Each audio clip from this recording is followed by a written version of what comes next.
In the book of Revelation, one of the vivid images is the whore of Babylon, and pictured as a woman who's very seductive, very destructive, and in the broader arc of the book is in parallel and contrast with another woman, the bride, the which represents the church, actually, the people of God.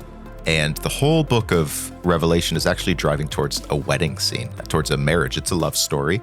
But before we get there, we're in chapter 17 today, where comes full onto the stage this personality, this symbol, the whore of Babylon. And today, sitting here with my friend Destiny, we're going to talk through, why did John choose that image? That's a jarring image, maybe offensive, certainly gets your attention. Why did he choose that? What's he trying to communicate through that?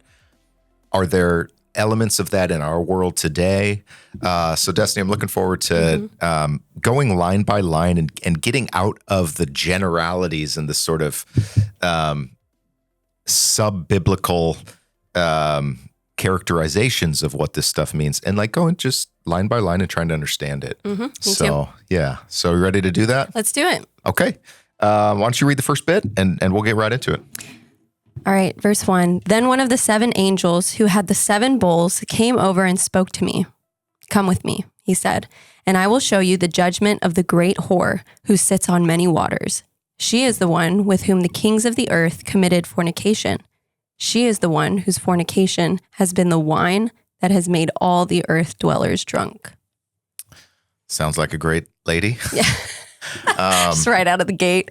So let's try to see this in its big frame. Why is John circling in on this? I think there's several reasons. In the book of Genesis, when God creates, there's like 2 creation accounts in Genesis 1 and Genesis 2, and they're different aspects. But in both of them, humankind in their male and female partnership is the climax of both accounts. In chapter 1, there's this 6 days of creation. At the end of day 6, God brings the Adam, and that Adam, is actually a male plus female leadership team. Then in chapter 2, where we get that, we did a whole series on Genesis, went really deep on this. Yep. But at the climax of chapter 2, it's not good that man is alone. No helpers found for him. God puts Adam in a deep sleep, like this surgery, brings a woman, and there's this like marriage scene. And this first the first language in the Bible, human language, is like erotic love poetry. See, at the beginning of the Bible, you realize, wow, the male-female commitment and partnership is really essential to this project of creation that God is making. So that's a first gloss. And then throughout the story of the Hebrew Scriptures, the people of Israel are often pictured as a bride, as a sort of God woos her, God finds her, God beautifies her, God makes a to-death commitment to her, but then she's often unfaithful. And if you think of, I've heard sex described as sort of like human superglue, or it's a covenant cement. It's supposed to be this like deeply binding thing. Then sexual unfaithfulness, promiscuity or whatever, is like a rupture at the core of what it means to be human. And the prophets of Israel used this image to great effect. Yep. Hosea, many others, talking about how Israel's religious unfaithfulness is really a sort of adultery, a sort of a prostituting themselves after other gods. So this is an image already of great tradition before John gets on the scene. Right. Couple other reasons. Throughout the history of empires, one of the calling cards of corroding empires is like sexual perversion. And according to the Bible, humans are given 2 options: marital fidelity or celibacy. Those are kind of the two options. But empires tend to be places of a lot of sexual brokenness and free-for-all. So there's that element there. And then the last thing I'll say is that John is going to, in this chapter and the next chapter, he's going to draw a symbolic connection between prostitution and a critique of the economic practices of the Roman Empire as profoundly exploitative, as promising great luxury, but actually makes you a slave. And so there's this coercive or exploitative dimension as well. And, you know, in the ancient world, as today, a lot of people are forced into the sex trade. It's not like they're like, geez, this is my life ambition. A lot of people are abused and trafficked into that. And that has been and is a terrible thing. However, there are also today and always have been people who don't need to do this, but actually opt to do it to make money. Yep. And this picture here of this woman seems to be somebody who lives an extremely lavish lifestyle, bankrolled by her lovers and clients, doing business and pleasure with the rich and the famous.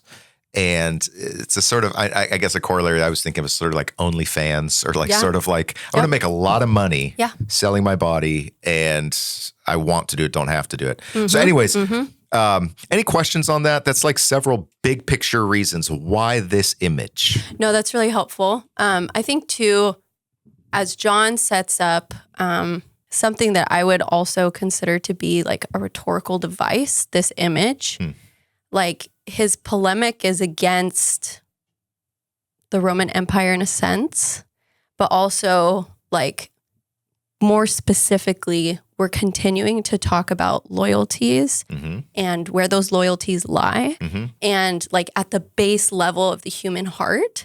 And so when you see these like images that almost seem like caricatures, right? Like, oh, there's this whore and she's riding a beast, and we'll look at that later. But, and she's got this cup in her hand with all sorts of disgusting stuff inside it, right? Like it's meant to evoke this emotion, like kind of like what you were describing. She's maybe supposed to be this sophisticated, well-dressed and etc.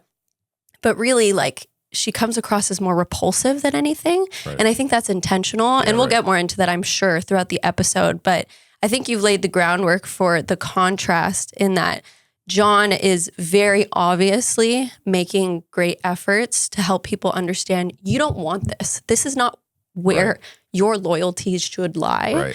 Right. And he's communicated that in other ways with other pictures over the course of Revelation. But also helping us understand it's a sort of a hermeneutic of desire. Like why you might want this. Why do you want this? And yet why will that desire actually end up destroying you? And so I mean, Jesus talked about this a lot. He would use all these like shocking metaphors to be like, all you religious people, you're like fancy coffins with bones inside. And so the basic contrast, which we're going to see here, is on the outside, you're very sort of delightful. Yeah. But inside, you're disgusting. You're deceitful. There's a huge disconnect between what you appear to be, what you're offering and promising, and what you're actually able to give. Yep. And that's a great way to say that. Yeah. So should we get a little bit more on the table then?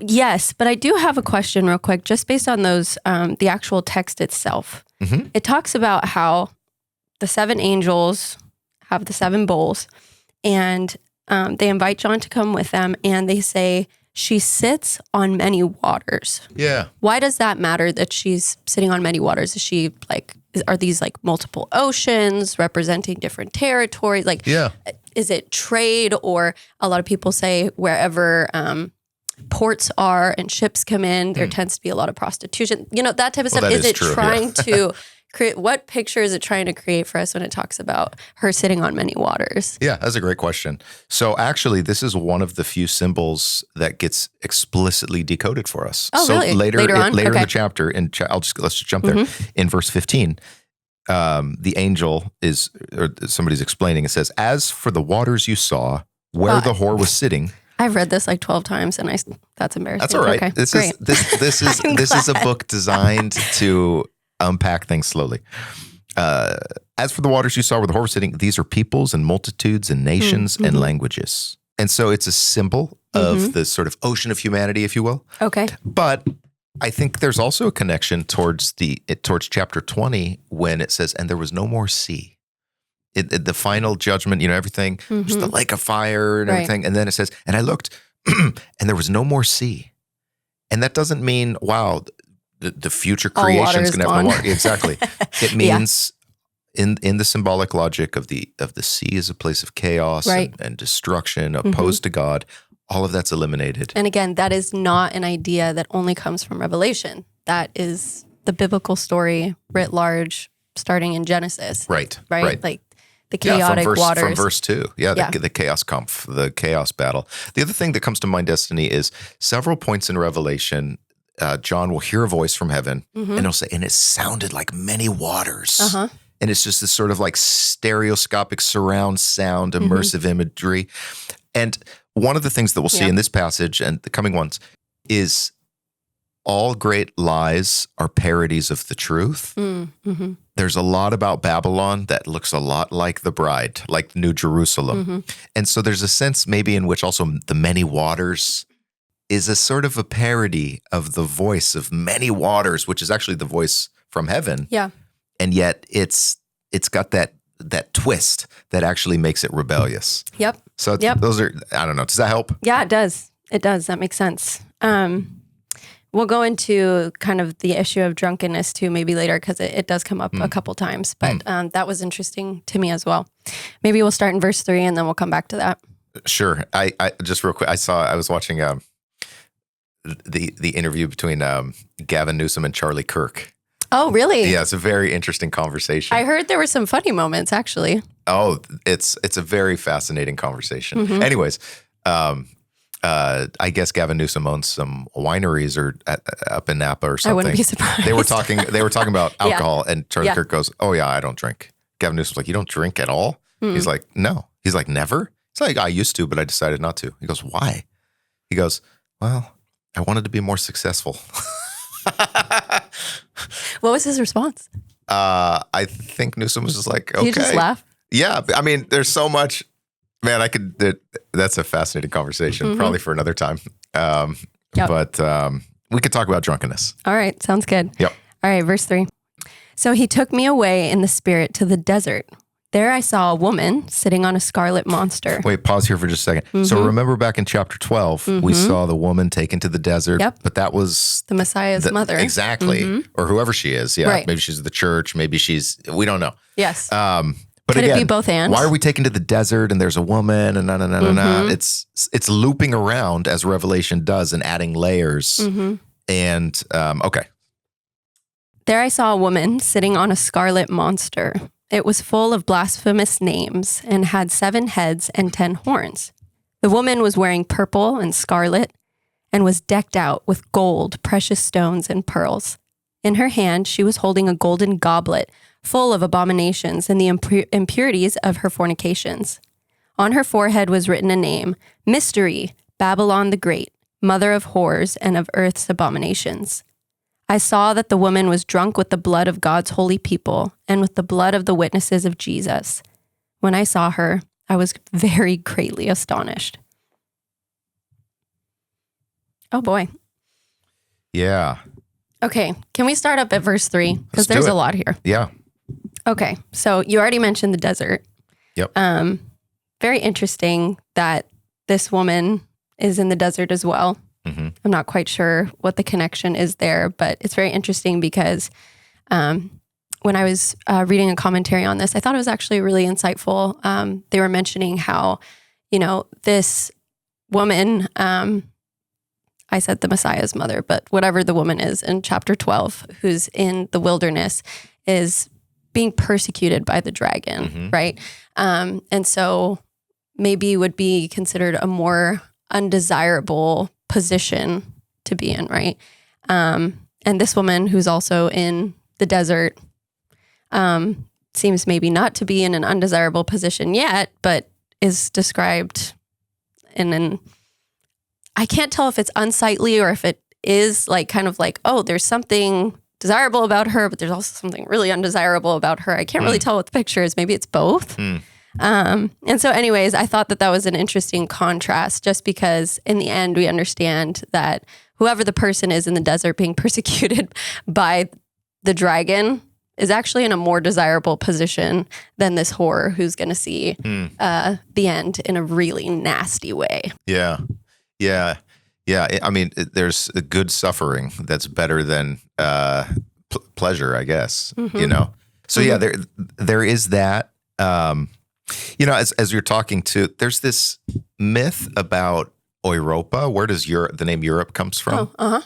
Fact check me on this, but I think this is right. Okay. Europa in Greek mythology is the name of like Zeus takes on the form of a bull like a white bull and impregnates a woman, and the offspring is like named Europa, I think, or the woman is named Europa, something like that. Yeah. So anyways, what I'm getting at is the idea of a woman having like sex with an animal, like a big animal, is actually part of the lore of. Is that what's being described here? I don't know. Okay. I mean, the association came to my mind. I think the point, though, is that the woman sitting on the beast, and it circles back to this a few verses later. It really emphasizes this. The idea is that she gets her power from the beast. That it's not just like, her mode of transportation. It's that she is tied into its power. Economically, sexually, but that's what I'm getting at. It's like, what is this? What constitutes this relationship? Why is there a relationship between the whore and the beast? I do think it is. It is a sort of all of the above collusion of multiple types of evil. And in the last episode, we saw the unholy trinity of there's the false prophet, and then there's the monster, and then there's the dragon. And so part of John's critique isn't just of Rome, but it's of the satanic, self-glorifying, others corrupting, others abusing energy behind the Roman system. And so John is using layers to help us kind of go back and forth between this sort of like surface level phenomenon, the deeper sort of administrative layers or bureaucrat, whatever you want to say. And then, but then it goes deeper than that, even to the heart of evil. And he's helping us see how all of that's connected in multiple ways. So it's not just economics. It's not just military. It's not just sex. It's not just idolatrous worship. It's actually, these things actually mutually support one another. And so he's helping us to see that. And one of the main things is he's giving us tools for driving deeper than the sort of the glossy, glitzy outer layer, the golden cup. Ooh, that looks nice. Yeah. And yet what's inside, and the Greek language is very strong here. It's just like the most like stomach churning, disgusting poop and pee and pus. Sewage. And gross. It's sewage. Yeah, it's gross. It's like truly disconnects between this outer. Like you will vomit if you smell wearing or looked at this. Purple and all this stuff. That's a status symbol. This is like, again, this is like high-end call girl, if you want to say.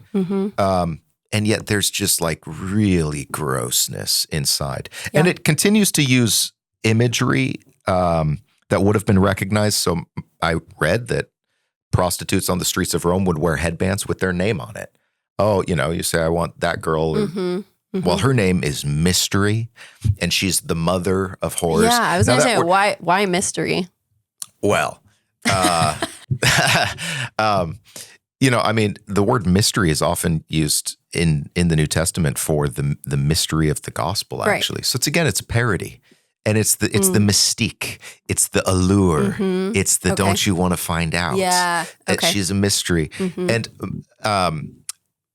in the imperial system, it's common to think of like the mothership, the mother city, the mother whatever. She's the mother. This is where we get the word metropolis, actually. Yeah. A metropolis, I learned this recently, it's very interesting. The polis means city, and the metropolis comes from the Greek word for mother.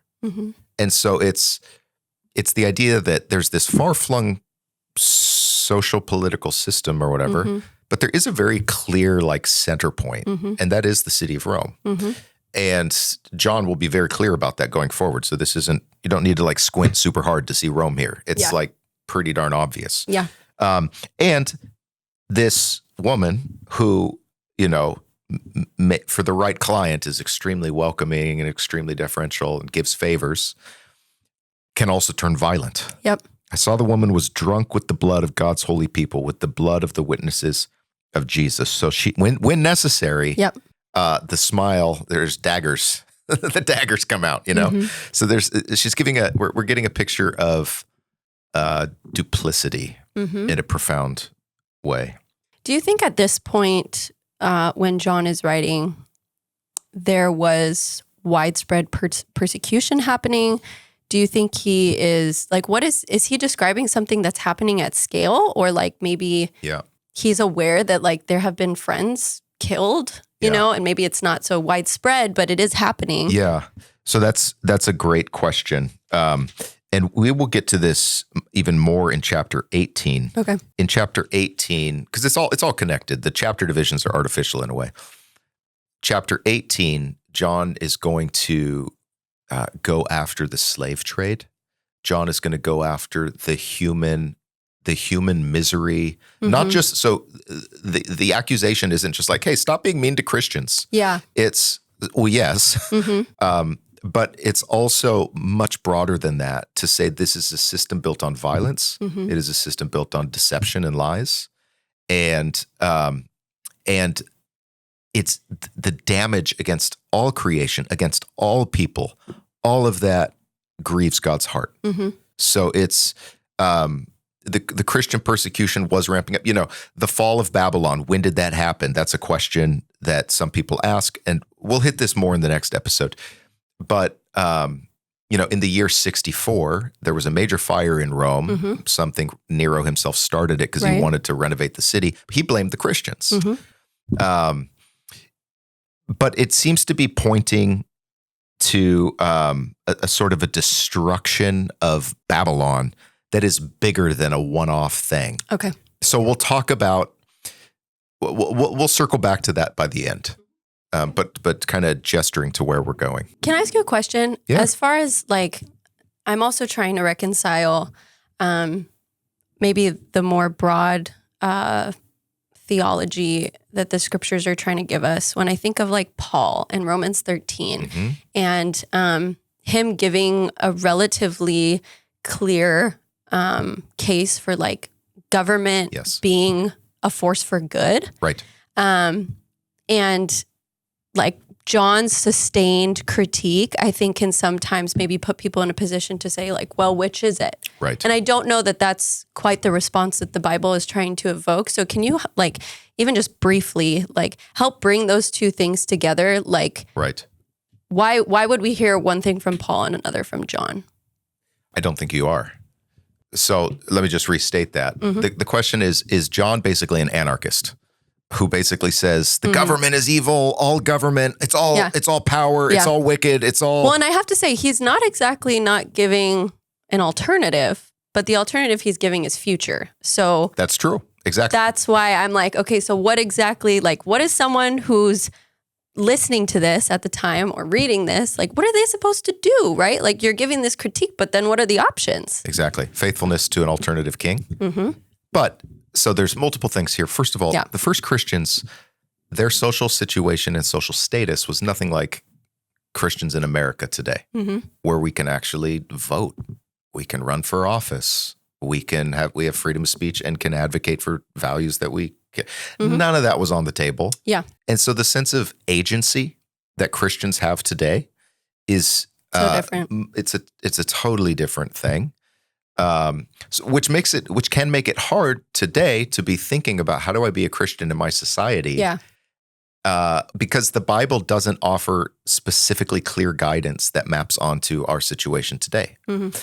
From the beginning of the Bible, it's very clear God is a God of order, not controlling, constricting order, but an order that creates the conditions for flourishing, for vibrancy, for creative, but just interactions between all aspects of creation. And so that is the framework in which government sits. And in a fallen world where there's a deep human sin that government cannot rectify, you can send somebody to San Quentin, you can make somebody pay fines. You're not going to, but a judge cannot deal with the evil in the human heart. Yeah. So the Bible is neither, it is against tyranny. And we see that I think Rome would fit into that bucket of tyranny. It's also against anarchy and this sort of like, we don't want any order or what can be called against accountability. It's called in theological circles sometimes antinomian, which is to say there's no laws. I'm against laws in principle, which is actually interesting because a lot of theological antinomians who want to say, I want to live however I want, are actually also often political liberals who want big government. and who want to like regulate the heck out of industries and families and so forth. And so there's all sorts of ironies in the way that we relate to the very concept of order, in the way that we understand the idea of freedom, very complex topics with a history. But the point is to say, it is important that the church, as part of our task as the people of God, is to be prayerfully discerning along this spectrum from tyranny to anarchy. And we get off board with both of those. So there's no disconnect between Romans 13, which would say, hey, you know, the government doesn't bear the sword for nothing. They're an agent of God to bring justice, and you should follow, you know, there's no authority except which God has instituted. And I think that's true on a provisional level. John is taking a wider angle view here of the fracture in the cosmos. And so I do think, I don't think that there's a and how that can be reflected maybe in a government. Yes. But not necessarily, this isn't an anarchist manifesto, right? Correct. And I think the reason But it is resistance literature. It is literature that says we are not part of this. But they're also not saying, P.S., now let's rally and go to Rome and burn it down and go kill Caesar. Or just completely separate ourselves, never engage in any way, shape, or form. Christians are to be good citizens, working for the common good. And this is why early Christians were among the most courageous healthcare professionals, or non-professionals, but putting themselves in dangerous situations to save the sick, the poor, the undesirables. This is why prostitutes and slaves and prisoners of war, they're flooding into the Christian movement because they were given a dignity and that was to be found nowhere else. Exactly. Yeah. And so the relationship between Christianity and broader social order is a complex topic that's had many chapters. Yeah. There's a 1,000-year chapter called Christendom, which is neither as bad as some people want to say it was, nor as good as other people want to say. It's a complex thing. Just a plug here for a fantastic book by Oliver O'Donovan called The Desire of the Nations. And the subtitle of that book is called Rediscovering the Roots of Political Theology. And then there's a follow-up book. It's called The Ways of Judgment.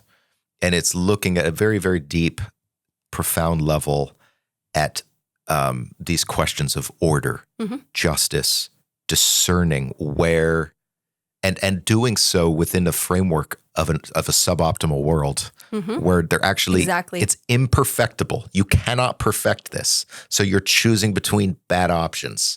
And what does faithfulness look like?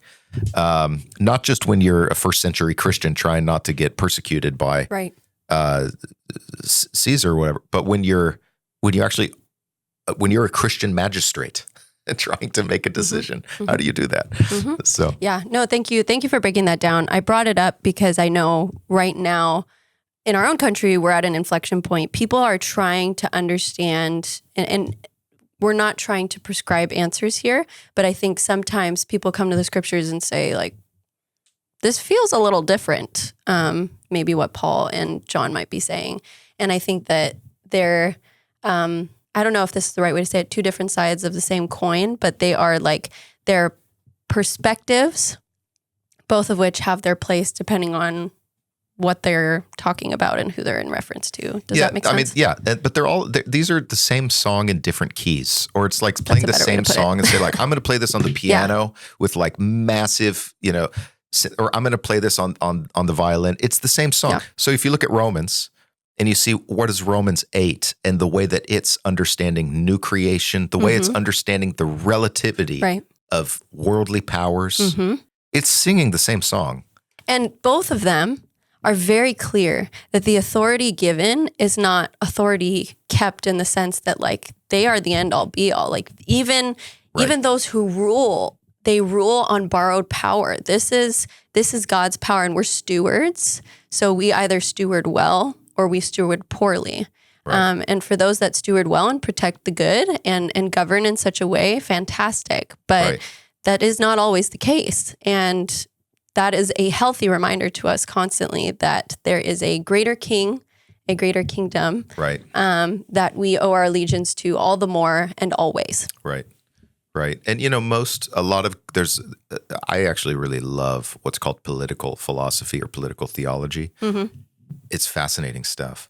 And I mean, from Plato onwards, thoughtful people have realized that the person who's most unworthy to be in charge is the person who wants to be.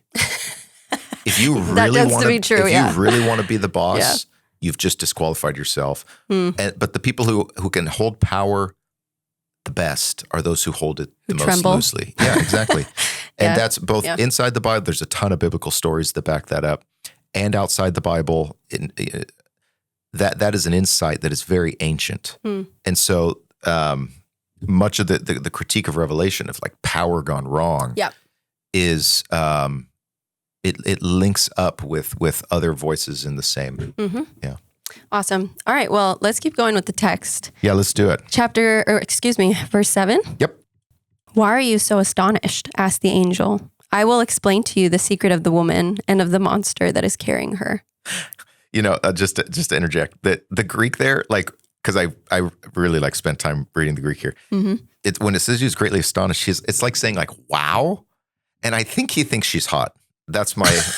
I was very greatly astonished. He's just like, whoa. Okay, got it. I could be wrong. But well, I mean, again, like, I could make fun of you, say it's silly, whatever, but like the idea of seeing something that immediately evokes the sense of, oh, I want that. Exactly. Like, I want that. And what John is doing, and again, he loops back to this stuff. In chapter 18, he starts to worship an angel. He's idolater, and the angel says, wait, stop. Yeah. And part of what John is doing is saying to his audience, hey, I struggle with this stuff too. I might be enticed by the system too. I struggle with idolatry too. We are all trying to figure this out. And so there's it's a humanizing quality where John's just like, whoa. Yeah. So he's not just awestruck. He might even be like in multiple aspects of this, seduced by this picture. On my first reading of it, there was an element of that. Listen, I know you're not trying to like create a whole like hermeneutic here out of this. I'm just saying like, I think it makes sense theoretically if we're talking about this, that upon looking at something as stunning as this, like it's both I think stunning is a good word. And like, you're like, I don't know how to feel about this. Like there's something drawing me in and there's something also like totally telling me no. This is the psychology of like disgust. Yeah. Where like you see something that but disgusts you. But then you lean in. But exactly. You're like, look at that spider. I can't stop looking. I know, but you're just stop like looking, but this, fixated on it. Yeah. I could see any of those things happening here for sure. Yeah. Okay, so verse 7. Why are you so astonished? Why are you so astonished? I'll explain to you the secret of the woman and of the monster that's carrying her, the one which has the 7 heads and the 10 horns. The monster you saw was, and is not, and is due to come up from the abyss and to go to destruction. That's so clear. All the inhabitants of the earth will be amazed. All, that is, whose names are not written in the book of life from the foundation of the world, when they see the monster that was and is not and is to come. Okay. Whenever I hear the like, who was and is to come, right? Like we've heard that already in this book, also elsewhere in the scriptures. But this seems like an odd, it's not quite an inversion of that, but it's like a parody of it. It's an imitation. Yeah. This is the whole idea that the most powerful lies look a lot like the truth. The number of the beast, 666, is almost 777, the perfect number. Or actually, in Greek, the name Jesus, Iesus, actually the numerology behind that, it comes to 888. And 8 is often seen as the number of perfection as well in this world because it's seen as sort of the number of the age to come. If our world is built on sevens in a way. 8 is the next step up. It's the new creation. Yeah. There's a bunch of Jewish mysticism around this. Okay. But what is it trying to, other than being kind of like a lesser version of the who was and is to come, like, is it trying to convey something actually about time and when this ruler will have power? Maybe, although, when that phrase is applied to Jesus or God, there's no end point. But here it's like who is due to come and go to destruction. Like there's a shelf life here. This is not forever. This is a time bound. This doesn't make any sense though. It's like the monster you saw was, so previously existed. Maybe if I'm reading this too much into this, but previously existed and is not. Right. So doesn't exist. Right. Like is not a thing. And is due to come up. Right. But then meets his end. You know, it's like, can we just pick a lane here? And so, yeah, what's happening? Yeah, that's funny. You know, some have seen it like a reference to Nero here. Okay. Nero, the guy who burned down Rome. Right.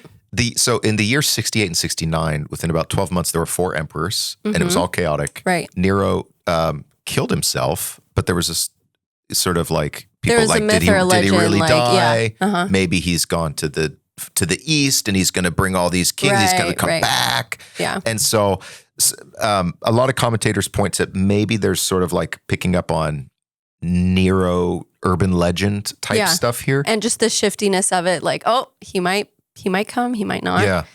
But I mean, even Jesus himself often said, and this goes back to Jeremiah and the whole Old Testament discourse against false prophets. Yeah. Jesus says, many are going to come in my name. Many are going to say, I am he. And be aware, there will be many false prophets, false messiahs, and they will do Messiah-like things. Yeah. Such as the whole death and resurrection movement. Yeah. They might seem pretty legit. They might seem pretty legit. Yeah. Exactly.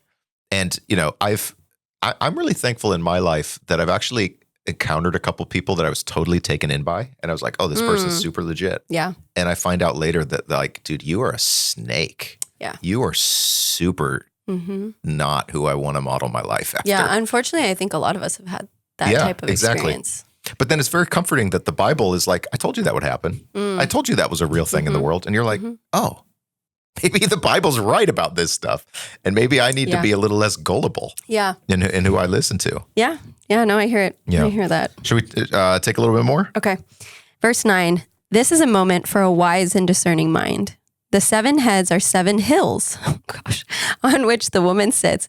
I feel like we're just adding layers here that truthfully just make no sense. Please help. Sure. Like, okay. Why hills now? So that's a good question.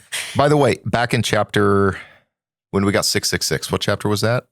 Chapter 13, I think? Yes. Let me just confirm. Now I got to know. I'm pretty sure it's chapter 13. You did that one with Ron. Yeah. Yeah. And it says right there, it says, this calls for wisdom. Anyone with a good head on their shoulders should work out the monster's number. So every time it says that, I'm like, okay, so where do I get it? Where do I get the wisdom to read this? This is where you have to repopulate your imagination with what everybody in the first century knew. Okay. Which in this case is that Rome is built on 7 hills.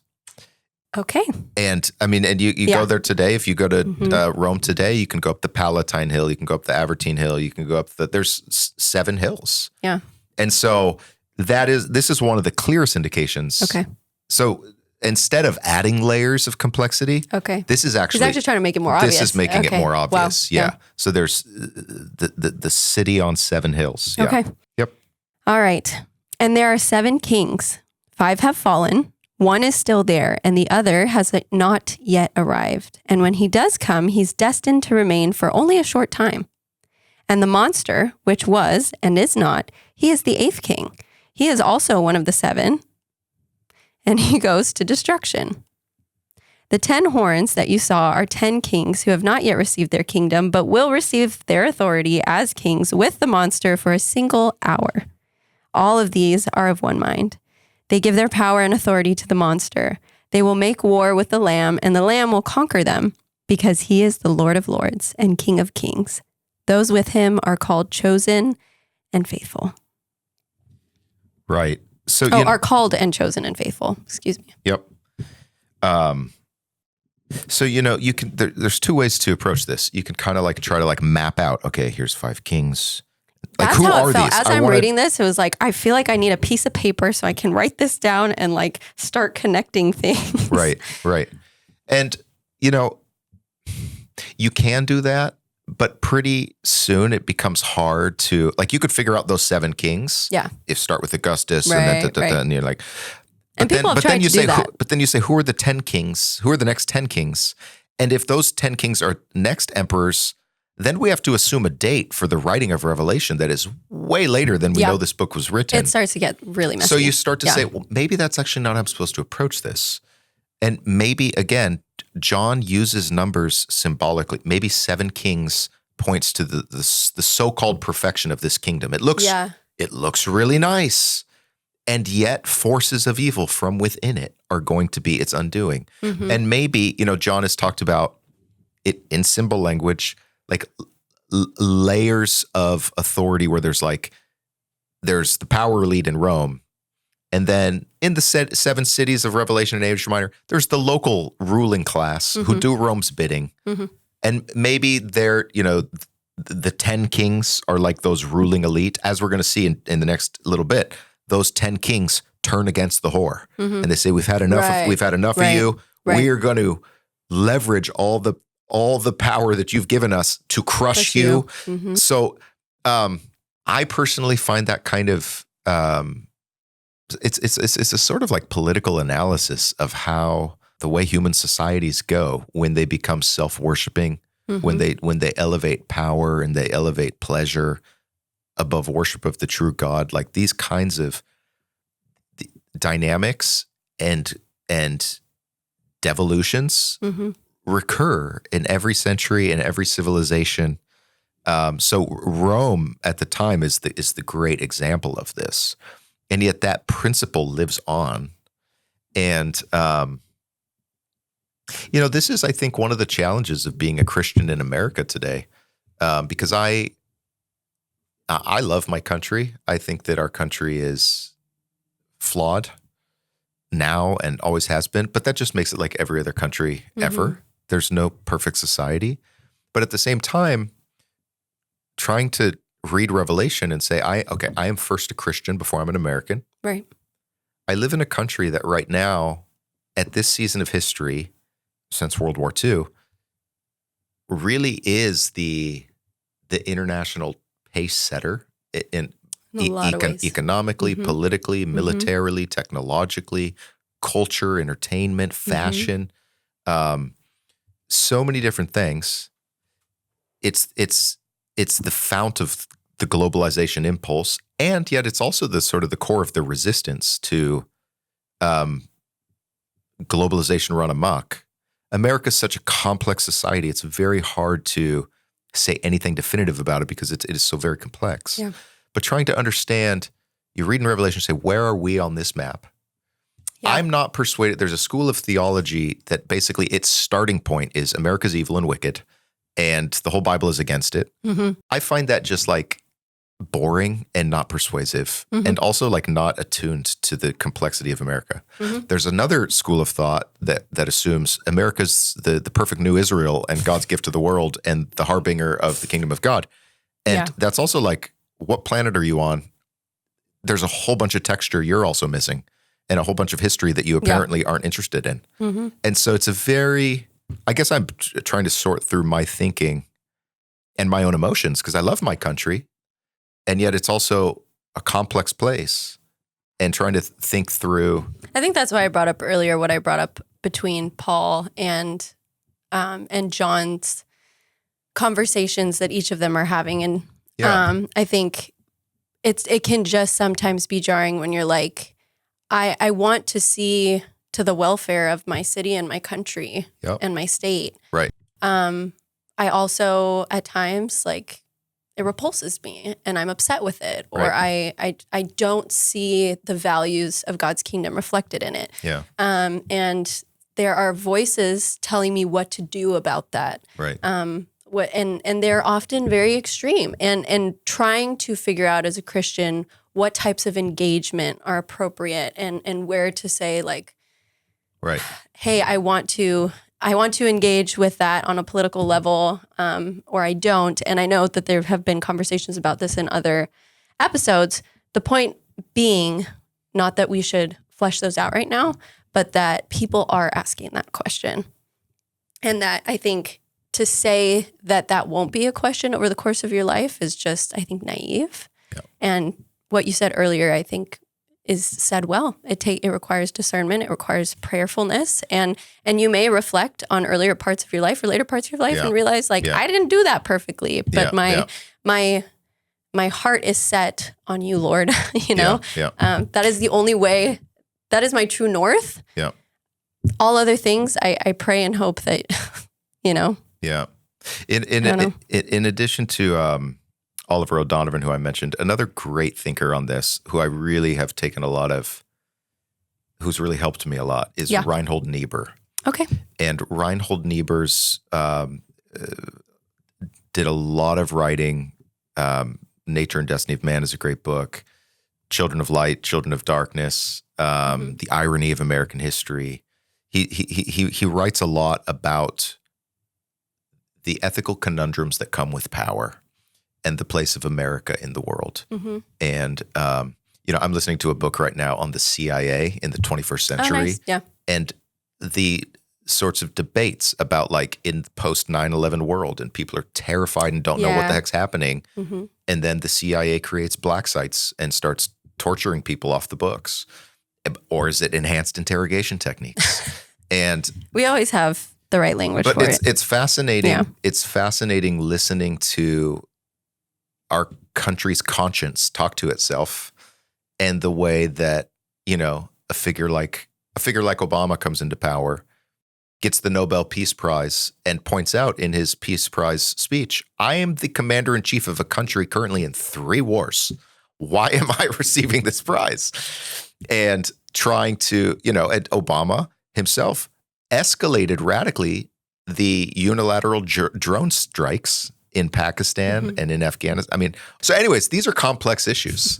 And it is much easier to live in an ethical world where you don't have power. Mm-hmm. When you have power, things and you're trying to use it for good really fast. Yeah. It's I think I've heard it said that, part of what early Genesis is telling us is that humans were never meant to have control over other humans. And also that humans were never meant to operate in the realm of the knowledge of good and evil. That operating in the realm of the knowledge of good and evil is above our pay grade, and we always get it wrong. And so, there's the answer for our struggle. That's a profound thing to think about. Yeah. And I will say, my dad's a pastor. Growing up in a leadership family, and then you hear people take pot shots from the side, and you're like, have you led anything? Do you have any? Do you know how to operate in the hot seat? Do you know how to deal with these profoundly vague, hard, lose-lose situations? It is not easy leading. So it's very easy to sit and lob bombs at the person with power who may be doing their best and is just in a tragic situation where there's no winning here. And then this is where I think it's in this realm where the real power of Jesus's model of leadership comes in, where he's like, I'm actually going to jump on the grenade. I am actually going to show what servant leadership really looks like. You want to make me king? I'm going to peace out now. I'm actually but he says, I am a king. I just prefer to define that word in a different way. Well, and I think what you said earlier with Pontius Pilate is helpful. Often those in power, your book is actually, I think, centers on a lot of this idea, but forthcoming in 2035. to be out soon. But this idea that you mentioned earlier in this episode was that often those who really deserve power are those who kind of take a step back from it. Absolutely. First. Absolutely.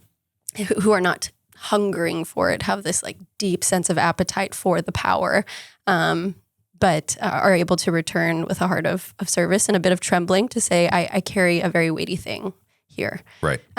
Even if they do accept. So anyways, let's finish this out. Let's do it. We're in verse 15. Yep.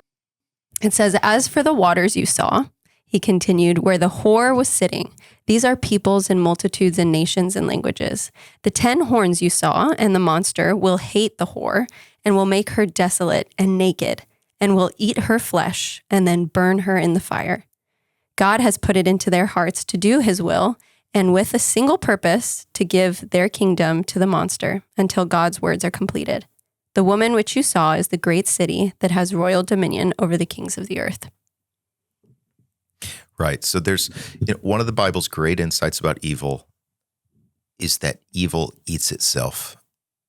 Evil turns on evil. Evil has no friends. And it all collapses. Yeah. Yeah.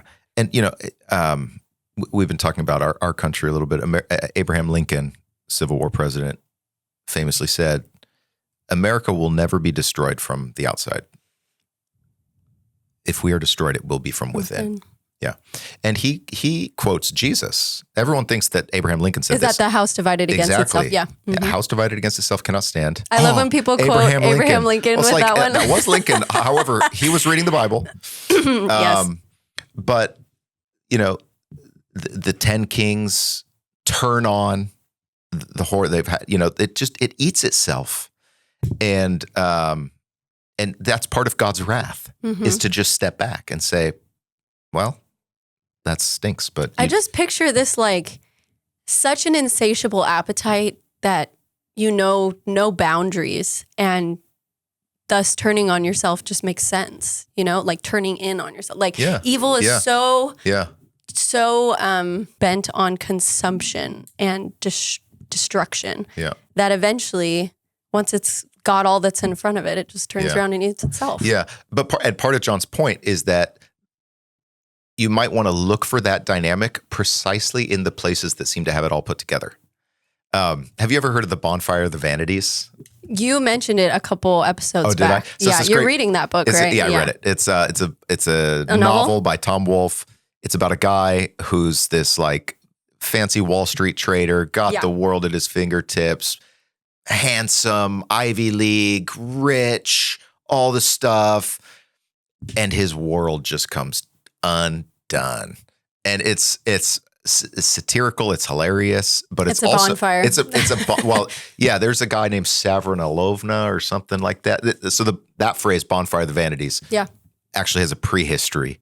But Tom Wolfe took that and used that as an image for the decadence, the decay within high society. And that in turn, that is pointing to a very similar dynamic that we see here.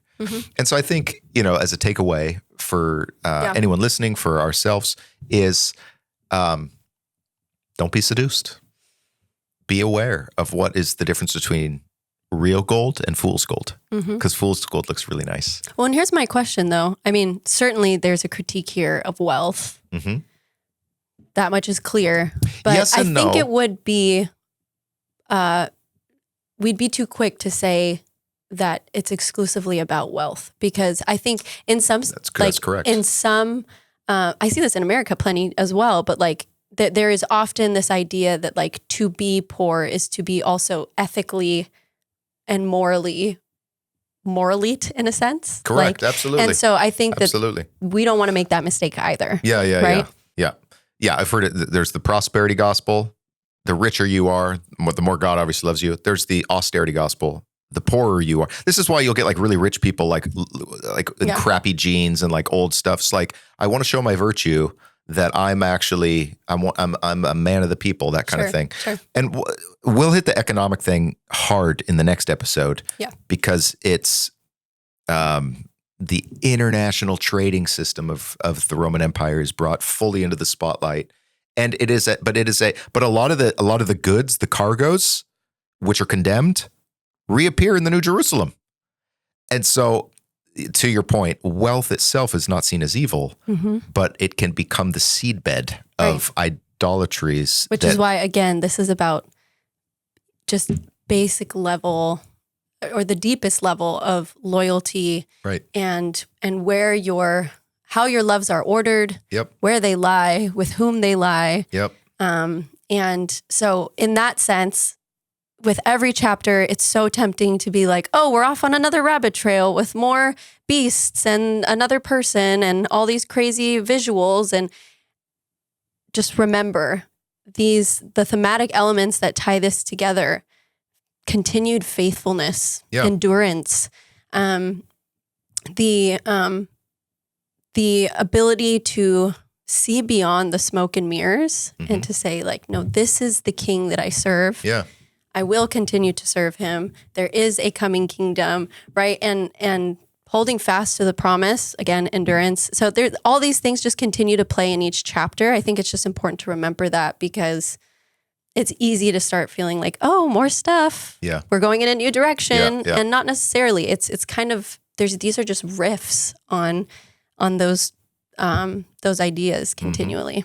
And the other thing I would add is joy. This is all can feel pretty scary, but Jesus says in chapter 1, he says, "Fear not." And so, if our response to all this, if our response to all this is fear, then we actually haven't understood this book. Our response should be joy. You can actually laugh at this stuff, not because you underestimate it, but because you know it's destiny, and you know that the way of Jesus actually wins. And so there's actually can be a lightheartedness and a spaciousness to say, okay, boy, I don't have to be intimidated by anything anymore. Yeah. And we've talked about this before. The evil loses its teeth. It does, yeah. And all of a sudden you look at evil and you're like, you're just gums. Yeah. That's pretty funny. You know? You've been hanging around babies, haven't you? You know, I have. Awesome. But yeah. Let's put a pin in it there. Thank you for this. Thank you. Learned a lot. Guys, I hope this was too. helpful for you. We just love studying the Bible together. So hit us up if you've got any questions, drop anything in the comments, share with friends, all the stuff. And until we see you next time, as the rabbis say, Shalomi, homies. Bye-bye. Bye, guys.